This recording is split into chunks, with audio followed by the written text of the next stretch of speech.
वाळवा तालुक्यातील कुंडलवाडी येथे जुन्या भांडणातून चाकूने भोसकून खून केल्याची धक्कादायक घटना शुक्रवारी रात्री घडली।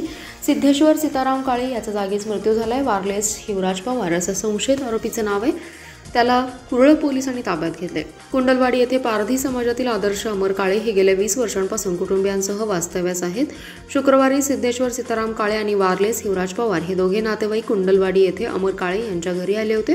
रात्री 10:30 वाजण्याच्या सुमारास आरोपी वारलेस हिवराज पवार यांनी जुन्या वादाच्या कारणावरून सिद्धेश्वर सीताराम काळे याच्याशी वाद घातला। वाद विकोपाला गेल्यावर वारलेसने सिद्धेश्वर यास शिवीगाळ करत लाथाबुक्क्यांनी मारहाण केली। चाकूने छातीच्या उजव्या बाजूला वार केला। या हल्ल्यात सिद्धेश्वर गंभीर जखमी झाला।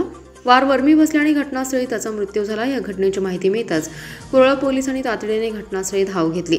मयताचे शवविच्छेदन करण्यात आले असून या हत्येला जुन्या भांडणाचं कारण असल्याचं प्राथमिक तपासात आढळले। याबाबतची फिर्याद आदर्श अमर काळे यांनी कुरळ पोलिसात दिली।